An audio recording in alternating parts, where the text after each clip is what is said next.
में चल रहे सीजेपी के आंदोलन का असर बालाघाट जिला मुख्यालय में भी देखने को मिला।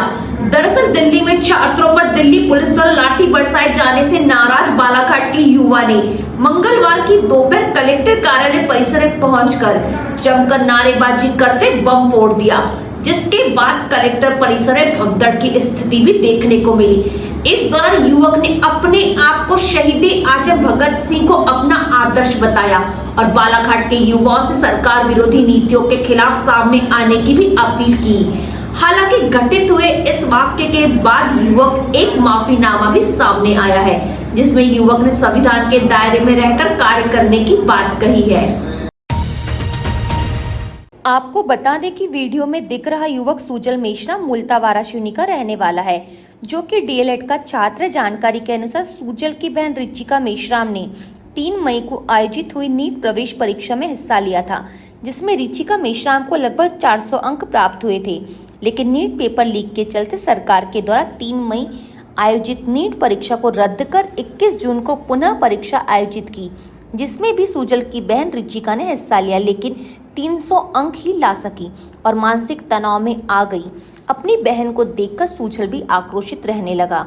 वहीं बीते दिन दिल्ली में कांग्रेस जनता पार्टी के आंदोलन के दौरान छात्रों पर हुए लाठीचार्ज और सरकार के रवैये सुजल उत्तेजित हो उठा, जिसके बाद सुजल ने मंगलवार को बालाघाट जिला कलेक्टर कार्यालय पहुंचकर सरकार के रवैये पर आक्रोश जाहिर करते हुए कलेक्टर परिसर में रस्सी बम फोड़ दिए और जमकर नारेबाजी की।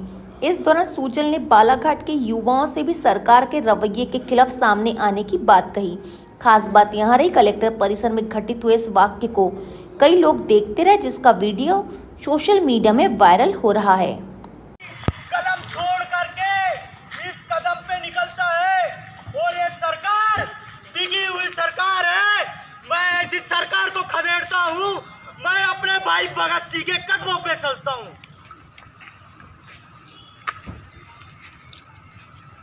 इनकलाब जिंदाबाद, इनकलाब जिंदाबाद, भारत सरकार मुर्दाबाद, भारत सरकार मुर्दाबाद, मुर्दाबाद।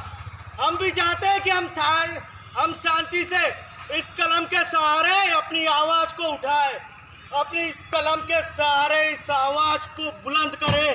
लेकिन ये सरकार इस कलम की नींव को तोड़ करके हमारे जैसे छात्रों को ये घिनौनी हरकत करने पे मजबूर करती है, जो आज मैं करके दिखाया हूँ। नहीं, वो पढ़ने लिखने वाले एक छात्र थे और जो छात्रों के हित की बात करेगा, ये बात ध्यान रखना, छात्र जिस ओर चलता है जवानी उसी ओर चलती है, जमाना उसी ओर चलता है। और मैं ये सरकार को चुनौती देता हूँ। मैं अकेला निकला हूँ इस कदम पे। आने वाले समय पे मेरे पीछे सैकड़ों निकलेंगे ऐसे। फिर कब तुम को रोकोगे? कब तक ये तुम छात्रों को रोक के रखोगे? तुमने अंदर जो आर्टिकल 91 अधिकार देता है अपनी आवाज को बुलंद करने का, अपने अधिकार के प्रति लड़ने का, अनुच्छेद 19 अधिकार देता है साहब। तुमने वो अनुच्छेद 19 को एकदम खदेड़ दिया, एकदम रास्ताई बना दिया। तो आज मैं एक नारा देता हूँ अपने भाई भगत सिंह के नारे के साथ मिला करके, इनकलाब जिंदाबाद, इनकलाब जिंदाबाद, भ्रष्टाचार मुर्दाबाद, मुर्दाबाद।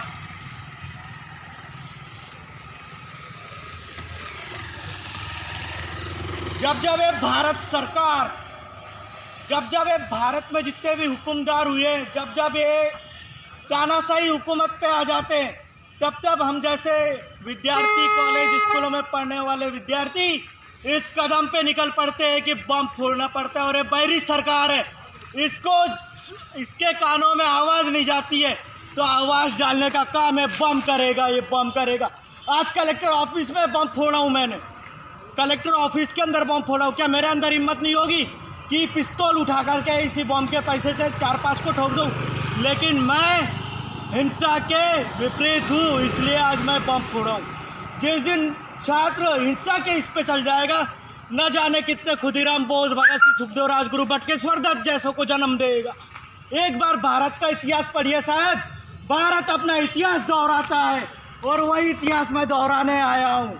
वही इतिहास में दोहराने आया हूं।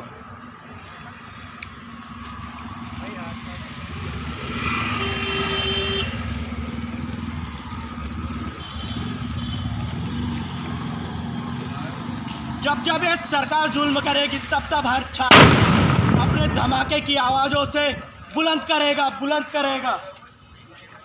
इनकलाब जिंदाबाद, भ्रष्टावाद मुर्दाबाद। इनकलाब जिंदाबाद, भ्रष्टावाद मुर्दाबाद।